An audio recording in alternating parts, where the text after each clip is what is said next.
Mesdames, messieurs, bon appétit. Merci.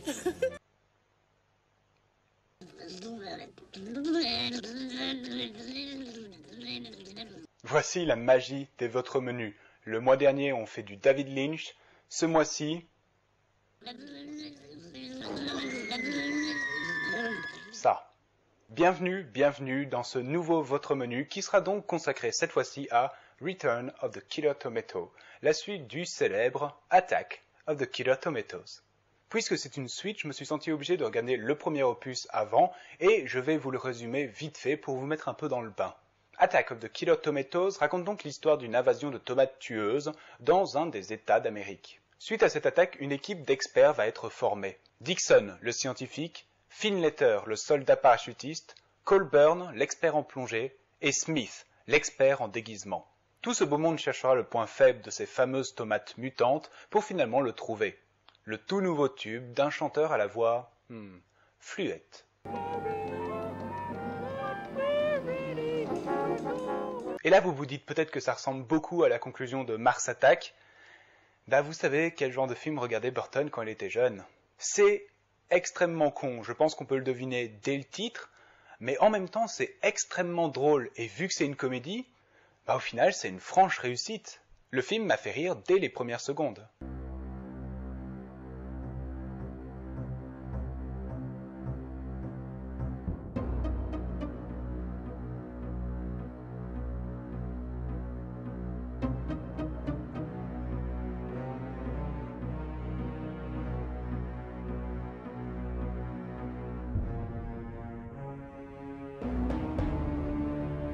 Et plusieurs personnes ont dû penser comme moi, vu que le film s'est plus que remboursé, étant carrément plus rentable que Pirates des Caraïbes 5. Alors qu'en est-il de sa suite? Drôle, mais moins. Return of the Killer Tomato raconte l'histoire de Chad, le neveu du soldat parachutiste du premier film, qui tient avec celui-ci et son ami coureur de jupons une pizzeria. Le monde a changé depuis l'attaque. Désormais, les tomates sont illégales. Chad fera alors la rencontre de Tara, et ils seront très attirés l'un envers l'autre. Toutefois, il ignore complètement que Tara est en fait une tomate transformée en forme humaine par Gangrene, le savant fou responsable de la première attaque. Il compte bien se venger en prenant le contrôle du monde avec ses nouvelles tomates, changées en copie de Rambo. Bon, ça reste très con, et c'est bien sûr sur l'humour qu'on va entièrement s'attarder. L'une des principales utilisations de celui-ci, c'est l'autodérision. Puisque le film est con, mais que c'est le but, et qu'il n'a toujours pas de budget parce que... Tomatoes are evil. A good tomato is a squash tomato, period.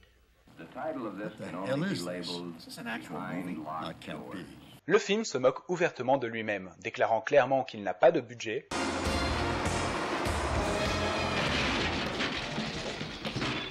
Well, that's the shortest chase I've ever seen. No budget movie.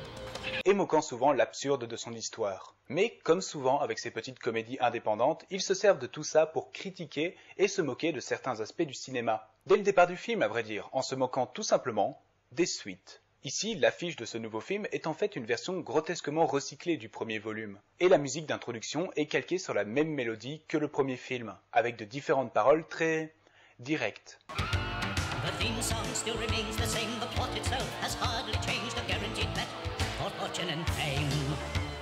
Part 2 of only 2 parts. But if this film does well, you see, we're sure you know predictably it won't be long until part 3. Et plus tard, alors que le soldat parachutiste résume les faits du premier film, réutilisant les mêmes plans et extraits de celui-ci, à l'exact moment où je commençais à me dire que c'était un peu abusif, voilà ce qui est dit. Hello, $1 movie. Is this a new movie or Attack of the Killer Tomatoes? Looks to me like they just threw a lot of old scenes together to save money. Only an idiot... Wrong number. Du timing de génie. L'utilisation de plans racoleurs de femmes dénudées dans les films d'horreur est aussi moquée, et puisque le budget reste un problème, le placement de produit devient vers la moitié du film une source hilarante d'humour. Et ce qui est encore plus drôle, c'est que la plupart du temps, c'est George Clooney, jouant l'ami dragueur, qui fait ces moments pub de marque. J'ignore s'il était aussi connu dans la pub à l'époque du film, mais aujourd'hui, désormais, ça rajoute un sarcasme hilarant. L'humour, tout comme dans le premier, est souvent très facile, très cheap. mais je le trouve souvent efficace. Certains marcheront. The red convertible? The garbage truck. Mais je trouve que ce deuxième film balance beaucoup plus de coups dans l'eau qui ne prennent pas. Par exemple, il y a plusieurs scènes qui plongent dans l'absurde. Le genre de scène où votre cerveau répond par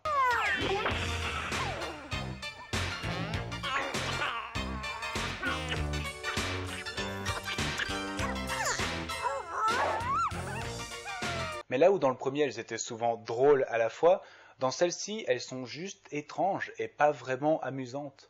Prenez cette scène où un désaccord se crée dans le restaurant et s'ensuit un affrontement physique. Toutes sortes de combattants vont se rajouter au combat. C'est bizarre, certes, cocasse peut-être, mais pas vraiment drôle. Rajouter à cela, certains styles d'humour vont me toucher ou pas. Par exemple, les références à d'autres films. J'en trouve des très drôles, comme le fait que dans cette version, Igor, personnage inspiré du roman et du film Frankenstein, soit un beau gosse. Et aussi cette scène, je n'ai pas besoin de dire ce qu'elle parodie. Are you sure this is the good stuff, huh? Hey, trust me. Don't give me no Joe Carcione routine here. This is some of the finest Acapulco Red. Toutefois, pour les autres, le titre ou une phrase célèbre de l'œuvre sont repompés sans parfois avoir un rapport avec la scène en cours. Et ça, je trouve ça bof. Et ils font cette blague.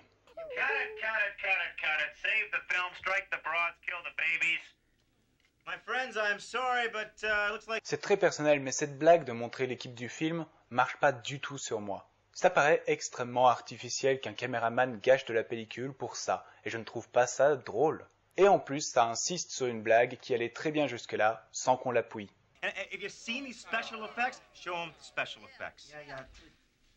On avait remarqué. Et finalement, la dernière chose que je pourrais reprocher à ce film, et ça va pas être bizarre, il y a trop d'histoire. Il se passe quand même beaucoup de choses dans ce film. On a le savant fou qui effectue ses expériences, Igor qui part en espion pour surveiller Tara, qui essaye de protéger une tomate poilue, tout en formant un couple avec Chad. Une relation assez compliquée sur laquelle on s'attarde beaucoup trop, et des questionnements et des interrogations sur les préjugés envers les tomates et l'acceptation d'elles. Le film commence comme une promesse d'attaque des tomates, mais en fin de compte les tomates ne font rien du film, et la seule tomate qu'on suit réellement s'avère être en fait gentille et carrément le héros du film. Mais les tomates dans Return of the Killer Tomatoes sont vraiment mises de côté. Et à vrai dire, il n'y a pas du tout d'attaque dans ce film-ci, et donc par définition, il n'y a pas de tomates tueuses. On s'intéresse beaucoup plus au couple problématique que forment Tara et Chad, et à l'impact que ça a sur Chad et sur George Clooney. Et je trouve ça assez étrange. Certes, c'est un couple d'un homme qui sort en fait avec une tomate, mais ça reste quand même des problèmes de couple qui pourraient être présents, et je trouve juste que ça n'a pas sa place là. L'intérêt devrait vraiment être l'humour, quitte à avoir un scénario extrêmement simpliste comme le premier. Toutefois, je ne dis pas du tout que c'est complètement raté. Vraiment, il y a de l'humour qui marche très bien et de l'humour qui marche moins bien, mais globalement, le film reste sacrément divertissant et sacrément drôle. Mais je pense que je préfère quand même le premier, Attack of the Killer Tomato, et c'est peut-être juste parce qu'il est plus vieux, je sais pas.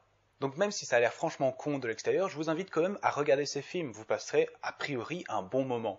Cette vidéo, votre menu est terminé. Je vous invite maintenant à proposer et voter des films dans les commentaires pour le mois suivant. Je vous demande donc de me proposer des films, bons, mauvais, corrects, moyens, juste vous avez envie d'avoir mon avis, et de voter pour ceux qui s'y trouvent déjà. Je précise toutefois qu'un votre menu bonus est prévu début du mois suivant sur Donnie Darko, donc ne me le proposez pas.